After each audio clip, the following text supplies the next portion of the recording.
नमस्कार। आपके कार्यक्रम तथ्यतः में आपका स्वागत है। मैं हूं सुधांशु रंजन। पिछले अंक में हमने चर्चा की थी आरक्षण को लेकर के, उसके इतिहास और उसकी कानूनी बारीकियों पे विचार किया था। आज फिर से हम आरक्षण के ही एक अन्य पक्ष को लेकर के चर्चा करेंगे, क्योंकि जैसा मैंने पहले भी कहा था कि आरक्षण को लेकर के सियासत बहुत तेज़ है और इसके एक दूसरे पक्ष को लेकर के फिर से राजनीति गरमाई हुई है कि मुसलमानों को दलितों की श्रेणी का आरक्षण मिलना चाहिए कि नहीं मिलना चाहिए। लालू प्रसाद ने बयान दिया कि मिलना चाहिए और प्रधानमंत्री मोदी ने उसका बहुत करारा जवाब दिया कि ये विपक्षी जो दल हैं और उसके नेता हैं वो दलितों के आरक्षण को समाप्त करने की साजिश कर रहे हैं और जब तक वे ऐसा होने नहीं देंगे, क्योंकि धर्म के आधार पर आरक्षण जो है नहीं दिया जा सकता है। लालू प्रसाद ने फिर थोड़ा संशोधन भी किया, और क्योंकि उनको पता है कि राजनीति के प्रतिफल किस तरह के होते हैं, और उन्होंने कहा कि ये सामाजिक पिछड़ेपन के आधार पर दिया जाता है, उन्हें पता है धर्म के आधार पर नहीं दिया जाता है, इसलिए कोई मुझे सिखाने की कोशिश न करे। तो ये जो है विवाद बहुत जो है गंभीर हो गया है और उसको लेकर के बहस चल रही है। अब ये समझने की कोशिश करें कि मुसलमानों को आरक्षण मिल रहा है या नहीं, जो मिल रहा है वो किन आधारों पे मिल रहा है, और जो अनुसूचित जातियों की श्रेणी में नहीं मिल रहा है उसके क्या कारण हैं। तो इस कार्यक्रम में आज हम उसी पर विचार करेंगे। फिलहाल मुसलमानों को 27% जो अन्य पिछड़ी जातियों के लिए आरक्षण है उसके तहत मिल रहा है, और जो केंद्रीय सूची है ओबीसी की उसमें 36 जातियां जो हैं वो मुस्लिम जातियां हैं और उनको मिल रहा है। इसके अलावा बहुत सारे राज्य हैं जहां उसी 27% के तहत उनको आरक्षण का लाभ मिल रहा है। इसके अलावा 2019 में जो आर्थिक रूप से कमज़ोर वर्गों के लिए आरक्षण की व्यवस्था की गई 10%, उसमें भी मुसलमानों के उच्च वर्ग को आरक्षण मिल रहा है।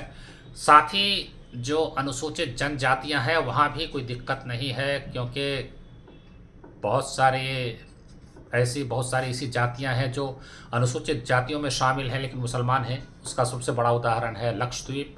वहाँ की आबादी जो है उसमें 98% मुसलमान है और वो सब के सब आदिवासी हैं। इसे ही पूर्वोत्तर भारत में जैसे खासी जनजाति है उसमें बहुत सारे लोगों ने धर्म परिवर्तन किया, उन्होंने इस्लाम को स्वीकार किया, लेकिन उनको आरक्षण का लाभ मिल रहा है जनजातीय होने के कारण। लेकिन सिर्फ एक जो है अनुसूचित जाति है जिसको हम कहते हैं, एक यूफेमिज्म कह लें कि अनटचेबल के लिए जो अछूत थे उन्हीं को अनुसूचित जाति में शामिल किया गया है, तो वहाँ नहीं मिल रहा है। पहले ये समझ लें कि जो आरक्षण के लिए प्रावधान क्या है। मैंने पहले भी कहा था कि संविधान की मूल भावना जो है वो समानता की है। अनुच्छेद 15, 16 और 29 में साफ कहा गया है कि जन्म स्थान, जाति, धर्म, लिंग, भाषा आदि के नाम पर कोई भेदभाव नहीं किया जा सकता है। लेकिन चूँकि भारत की स्थिति थोड़ी अलग रही है और यहाँ ऐसी व्यवस्था रही जिसमें कुछ जातियाँ बिल्कुल पिछड़ गईं, तो उनको बराबर करने के लिए, बराबरी दिलाने के लिए कुछ विशेष प्रावधान की ज़रूरत महसूस की गई और हमारे संविधान निर्माताओं ने ऐसा किया और उसको प्रोटेक्टिव डिस्क्रिमिनेशन का नाम दिया कि संरक्षा और सुरक्षा के लिए इस तरह के प्रावधान की ज़रूरत है। जो अनुसूचित जातियों को आरक्षण मिल रहा है उसके लिए अनुच्छेद 341(1) के तहत राष्ट्रपति अधिसूचना जारी करते हैं। दरअसल राष्ट्रपति राज्यों के राज्यपालों और केंद्र शासित प्रदेशों को उपराज्यपालों के साथ विचार विमर्श कर सूची तैयार करवाते हैं और उसे उनके आदेश से सार्वजनिक किया जाता है, और इसी के तहत कॉन्स्टिट्यूशन शेड्यूल कास्ट ऑर्डर 1950 यानी संविधान अनुसूचित जाति आदेश 1950 जारी किया गया, जिसमें सूचियाँ बनाई गई थी अनुसूचित जातियों की। लेकिन वो जातियाँ केवल वो थी जो हिंदू थे, और उनमें 4 सिखों की जातियां थीं जो पंजाब से थी, उनको एक परंतु प्रोविज़ो के रूप में शामिल किया गया था। तो इस बात को लेकर के उस समय भी काफ़ी विवाद हुआ था, विरोध भी हुआ था कि ये धर्मनिरपेक्ष होना चाहिए, रिलीजन न्यूट्रल, लेकिन इसमें अन्य धर्मों के दलितों को शामिल नहीं किया गया है, तो एक तरह का भेदभाव हो जाता है धर्म के आधार पर। इसमें पहला संशोधन किया गया 1956 में, जब सिखों की अन्य जातियों को भी शामिल कर लिया गया जिनको पिछड़ा माना गया था। उनको शामिल किया गया और फिर 1990 में बौद्धों को भी शामिल कर लिया गया। तो यानी हिंदुओं, सिखों और बौद्धों को अनुसूचित जाति का लाभ मिलने लगा। वैसे आपको बता दें कि सिखों में भी सिद्धांत के स्तर पे जाति व्यवस्था नहीं है, ये केवल हिंदुओं में रही है। हालांकि उसको भी लेके काफ़ी विवाद है कि वर्ण व्यवस्था तो थी, लेकिन वर्ण और जाति में फ़र्क था। लेकिन अभी हम उसमें नहीं जाएंगे कि कैसे वर्ण जो है वो जाति में बदल गया, वो एक अलग विवाद का मामला हो सकता है। लेकिन 341 के तहत जो अधिसूचना जारी होती है वो अंतिम है और उस पर जो है कोई विवाद या प्रश्न नहीं उठाया जा सकता है। और ये मामला उच्चतम न्यायालय में ही गया था। वो मामला था परशुराम बनाम शिवचंद, जिसमें ये अदालत ने व्यवस्था दी कि जो सूची जारी होती है राष्ट्रपति के द्वारा, उसकी न्यायिक समीक्षा नहीं की जा सकती है। यानी कोई ये नहीं कह सकता है कि हमारे पास ये साक्ष्य हैं, ये प्रमाण हैं और उसके आधार पे वो कहेगा कि फला जाति को इसमें शामिल कर लिया गया है जो नहीं शामिल किया जाना चाहिए था, या फला जाति को शामिल नहीं किया गया है जो शामिल किया जाना चाहिए था। तो इन मुद्दों पर, इन मसलों पर अदालत विचार नहीं करेगी, वो सूची जो है सो अंतिम है। फिर एक और मुद्दा आया था कि अगर कोई हिंदू धर्म परिवर्तन करके दूसरे संप्रदाय में चला जाता है और वापस फिर जो है वो धर्म परिवर्तन करके हिंदू बन जाता है, और अगर वो मूल रूप से दलित था तो क्या उसे आरक्षण का लाभ मिलेगा। इस पर भी सुप्रीम कोर्ट ने सीएम आरुमुगम बनाम राजगोपाल में विचार किया, क्योंकि एक चुनाव से संबंधित मामला था। 1972 में कोई चुनाव लड़ रहा था और उसी को लेकर के ये बात आई थी। तो उसमें शीर्ष अदालत ने व्यवस्था दी कि इसमें कोई ख़ास पक्का नियम नहीं बनाया जा सकता है, ये स्थितियों के ऊपर निर्भर करेगा। पहली बात यह है कि जो वापस आता है क्या उसकी स्वीकार्यता पुराने हिंदू समाज में या उस जाति में है, सब लोग उसको स्वीकार कर रहे हैं। और दूसरी बात, वो जो काम कर रहा था वो केवल हिंदू समाज का काम है या उसको मुसलमान भी करते हैं। ऑक्यूपेशन, जो व्यवसाय है वो क्या है। अगर ऐसा व्यवसाय है जो दूसरे संप्रदाय में भी हो रहा था तो फिर एक स्थिति अलग बन जाती है। तो बहुत सारे कारण देखने पड़ेंगे, आधार देखने पड़ेंगे और उसके आधार पे जो है सो ये निर्णय लिया जाएगा। अब ये है कि जो मुस्लिम समुदाय है उससे मांग आ रही है बार बार, और ये मांग आज की नहीं है बल्कि ये मांग 1990 के दशक से आ रही है। मैंने बिहार में खुद देखा है कि डॉक्टर एजाज अली बैकवर्ड मुस्लिम मोर्चा चलाते थे और वही मांग करते थे कि 341 के तहत जो राष्ट्रपति की अधिसूचना है उसमें संशोधन किया जाए।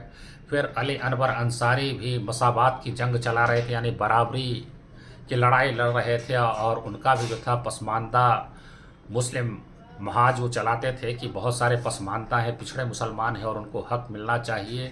और उनका कहना है कि बहुत सारी ऐसी जातियां मुसलमानों में, कहने को भले जाति व्यवस्था नहीं है लेकिन बहुत सारी ऐसी जातियां हैं जो दलितों की तरह हैं, हलाल खोर हैं, बक्खो है, गधेड़ी है, लाल बेगी है, या मोची है, धोबी है, नालबंद है, भटियारा है, ऐसी बहुत सारी जातियां हैं, वो दलित ही हैं, काम भी उसी तरह का कर रही हैं, इसलिए उनके साथ कोई फ़र्क नहीं किया जाना चाहिए। और कुछ ऐसे शब्द भी हैं जिनसे पता चलता है कि ये बात बिल्कुल ही स्थापित रूप से चली आ रही है, क्योंकि एक वर्ग है जो अपने को अशराफ कहता है यानी वो कुलीन है, और दूसरा वर्ग है जो अजलाफ है यानी जो नीचे है, निचली जाति है, और एक तीसरा वर्ग भी है या जाति है जिसको अर्जाल कहते हैं, यानी वो पसमानदा तरीन है, वो सबसे नीचे हैं। और उनकी हालत तो ये है कि उनको न तो मस्जिदों में प्रवेश मिलता है, न तो कब्रिस्तान में उनको जाने की इजाज़त है, तो उनकी हालत बहुत ही ख़राब है। ऐसी स्थिति में उनको दलित मानकर आरक्षण का लाभ न देना जो है सो न्याय संगत नहीं होगा। मुस्लिम आरक्षण की बात लोग कर रहे हैं, मामले असल मामले से ध्यान हटाने के लिए। मुस्लिम आरक्षण एज सच कोई चीज़ नहीं है। धर्म के आधार पर कोई आरक्षण नहीं मिलता है, किसी भी धर्म के आधार पर। आरक्षण के लिए सामाजिक पिछड़ापन और शैक्षणिक पिछड़ापन, ये दो ही शर्तें हैं संविधान में। उसमें नौकरियों में प्रतिनिधित्व का भी मामला और क्रीमी लेयर का मामला इंदिरा सहनी केस के बाद, मंडल कमीशन के बाद ये भी शामिल है। हम लोग जो मांग कर रहे हैं पिछले 25 साल से, वो मुसलमानों में जो दलित हैं, मुसलमानों में जिनको अगर फारसी में अर्जाल उनको कहा जाता है, तो अर्जाल का लफ्जी मायने होता है नीच, निकृष्ट, कमीना। तो हम लोग इस शब्द का इस्तेमाल नहीं करते हैं, हम लोग मुस्लिम दलित उसको बोलते हैं। तो मुस्लिम दलित में जो हलाल खोर हैं, जो मुस्लिम धोबी हैं, मुस्लिम भंगी हैं, इसी तरह की पमरिया है, नट है, बक्खो है, भटियारा है, नालबंद है, डपाली है, इस तरह की जातियां हैं जिनकी हालत हिंदू दलितों से भी खराब है हर मायने में, सामाजिक रूप से, आर्थिक रूप से, शैक्षिक रूप से, हर मामले में वो पिछड़े हैं। उनकी आबादी ज़्यादा नहीं है, कोई 1.25% उनकी आबादी है। सारे ओबीसी मुसलमान को के लिए भी आरक्षण दलित में ले जाने की बात नहीं है, और जनरल कैटेगरी के लिए तो अलग कैटेगरी है, उसमें हिंदू मुसलमान सब हैं, यहाँ तक कि शेड्यूल ट्राइब में भी हैं। तो एक ही धारा है, एक ही जो कैटेगरी है, एससी कैटेगरी, शेड्यूल कास्ट की कैटेगरी, जो रिलीजन न्यूट्रल नहीं है। संविधान में ये व्यवस्था नहीं थी, लेकिन बाद में 1950 में उस पर एक धार्मिक प्रतिबंध लगा दिया गया। हालांकि 2 बार वो रिलैक्स हुआ, एक बार सिखों के मामले में और एक बार नियो बुद्धिस्ट के मामले में। पहले कि उनमें भी दलित को इसमें शामिल कर दिया गया। तो इन दलितों को शामिल करने की बात है, और इसके लिए सच्चर कमेटी, रंगनाथ मिश्रा कमीशन ने भी रिकमेंड किया है, और भी कई कमीशन और कमेटी ने इसको रिकमेंड किया कि ये होना चाहिए। धर्म के आधार पर भेदभाव नहीं होना चाहिए। धर्म के आधार पर आरक्षण जिस तरह से नहीं मिलता है, उसी तरह से धर्म के आधार पर भेदभाव नहीं होना चाहिए। शेड्यूल कास्ट के मामले में दलित मुसलमानों के साथ मुसलमान होने के नाते, ईसाई होने के नाते भेदभाव किया जा रहा है। इसलिए दलित मुसलमान, दलित ईसाई के लिए रिजर्वेशन की मांग हम लोग कर रहे हैं, और इसके लिए सच्चर कमेटी, रंगनाथ मिश्रा का भी कमीशन है, लेकिन ये सरकार नहीं चाहती है करना, और इसी को लेकर वो मुस्लिम आरक्षण की हवा कर रही है लोगों को गुमराह करने के लिए। मुस्लिम समुदाय में भी 2 मत हैं।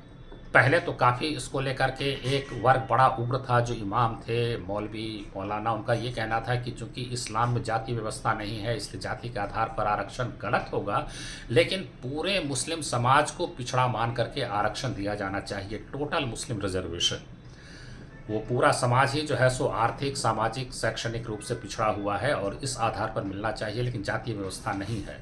लेकिन जो पिछड़े समाज के नेता हैं मुसलमान, उनका मानना है कि ये हकीकत को नकारना होगा, क्योंकि व्यवस्था है, ऐसी जातियां हैं। और 1901 की जो जनगणना रिपोर्ट है बंगाल की, वो भी आँख खोलने वाली है। उसमें साफ लिखा गया है कि जो परंपरागत वर्गीकरण है मुसलमानों का, सैयद, शेख, मुग़ल, पठान, इसके अलावा भी 2 विभाजन है, जिसमें अशराफ या श्राफ जो कहते हैं कुलीन है, और दूसरा अजलाफ जो कि नीचे का तबका है। तो वहाँ भी ये बात आई है। इसलिए कहा जा रहा है कि ये सच्चाई से आँख नहीं मूंदना चाहिए, ये एक हकीकत है। लेकिन दूसरी तरफ जिनका कहना है कि मुसलमानों में कुछ जातियों को दलित मान करके आरक्षित देना गलत होगा, क्योंकि उनका कहना है कि आखिर धर्म परिवर्तन क्यों हुआ। धर्म परिवर्तन के 3-4 कारण बताए जाते हैं। पहला कारण तो ये है कि तलवार के बल पे धर्म परिवर्तन हुआ। जैसे सबसे बड़ा उदाहरण है कि गुरु तेग बहादुर का सर कलम कर दिया गया, जो कि वो बड़े थे, गुरु थे, इसलिए वो उदाहरण लोग जानते हैं। बहुत ऐसे उदाहरण मिलेंगे। फिर जजिया के कारण जो है बहुत सारे हिंदुओं ने धर्म परिवर्तन कर लिया। कुछ लोगों ने स्वेच्छा से धर्म परिवर्तन किया, सूफी मत के प्रभाव में प्रभावित हो गए हुए। और एक बहुत बड़ा कारण बताया जाता है कि चूँकि हिंदू समाज में जाति व्यवस्था थी, जिसमें कुछ जातियों को बहुत ही नीचा समझा गया, उनको सम्मान नहीं मिला, तो अपमान और अन्याय से बचने के लिए उन लोगों ने धर्म परिवर्तन किया।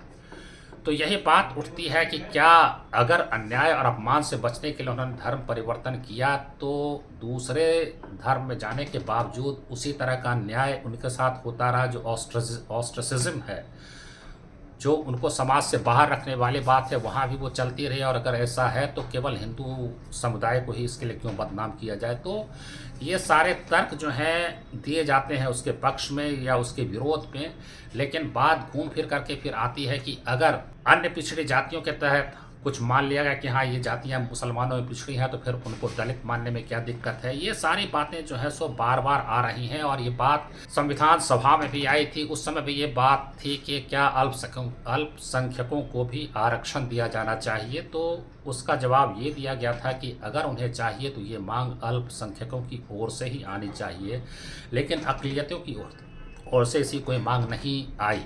और जो 1950 का जो राष्ट्रपति का आदेश निकला, उस समय अम्बेडकर जो थे कानून मंत्री थे, तो जब अम्बेडकर पूरे संविधान को बारीकी से देख रहे थे तो उन्होंने कोई विरोध क्यों नहीं किया। ये तमाम बातें जो है सो सामने आ रही हैं। लेकिन फिर वही बात है कि आरक्षण अगर दिया जाए तो किस आधार पर, क्या पूरे मुस्लिम समुदाय को या फिर कुछ जातियों को। जाति में फिर वही बात आती है कि फिर जाति व्यवस्था स्वीकार करना पड़ेगा कि मुसलमानों के बीच भी है, और ये जो पिछड़े समाज के लोग हैं वो कहते हैं कि इसको स्वीकार करना ही पड़ेगा। लेकिन दूसरी तरफ जो आरक्षण दिया गया पीछे, उसको लेकर के काफ़ी विवाद हुआ, कानूनी लड़ाई भी लड़ी गई। कर्नाटक में इसको लेकर के बहुत विवाद हुआ। आंध्र प्रदेश में 2004 में 5% आरक्षण राज्य सरकार ने मुसलमानों को दिया। वहाँ जाति के आधार पर नहीं था, ब्लैंकेट रिजर्वेशन था, और उसको आंध्र प्रदेश उच्च न्यायालय की 5 जजों की पीठ ने उसको खारिज कर दिया। पहले तो ये कहा कि इसके लिए कोई पिछड़ा वर्ग आयोग की संस्तुति नहीं है, और फिर आरक्षण की सीमा 50% से ऊपर हो रही है जो स्वीकार्य नहीं है।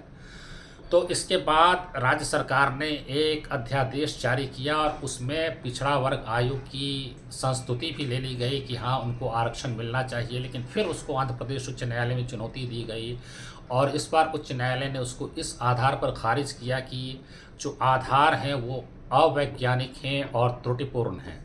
तो इस तरह से कानूनी लड़ाई चलती रही। लेकिन बाद में जब राजशेखर रेड्डी जब मुख्यमंत्री बने आंध्र प्रदेश के, तो उन्होंने 4% आरक्षण मुसलमानों के लिए किया, और उसमें 14 ऐसी जातियों या वर्गों का चुनाव किया जिनको आरक्षण का लाभ दिया जाना था। उसको फिर से उच्च न्यायालय में चुनौती दी गई। उच्च न्यायालय ने उस आदेश पर स्थगन का आदेश, उस जो आरक्षण की व्यवस्था की गई थी उस पर स्थगन आदेश पारित किया। लेकिन फिर राज्य सरकार चली गई सुप्रीम कोर्ट, और सुप्रीम कोर्ट ने उच्च न्यायालय के निर्णय को नहीं माना और कहा कि आरक्षण की व्यवस्था जारी रहेगी जब तक कि अंतिम निर्णय शीर्ष अदालत का नहीं आ जाए। और तब से उसके बाद अब तक वो जो है फैसला नहीं हो पाया है, कोई सुनवाई नहीं हुई है, और वो मामला वहीं पर लंबित है। तो अभी ये बात विचाराधीन है अदालत के समक्ष, और फिर ये बात आ रही है। अब ये देखना है कि ये एक तरफ कानूनी लड़ाई है, कुछ कानूनी प्रावधान हैं, और दूसरी तरफ जो है हकीकत है कि हाँ बहुत सारी ऐसी जातियां ईसाइयों में और मुसलमानों में हैं जिनकी हालत बहुत ख़राब है, जो बहुत ही पिछड़े हुए हैं। तो उसमें क्या किया जाना चाहिए, अब हमको फ़िलहाल देखना पड़ेगा कि आगे की सरकार क्या करती है, और उस पर शीर्ष अदालत जो है उसका क्या रुख होता है। अगर आपको हमारा ये कार्यक्रम पसंद आया हो तो आप इसको पसंद करिए, सब्सक्राइब करिए, और फिर अपने मित्रों के साथ साझा भी करिए। नमस्कार, बहुत धन्यवाद।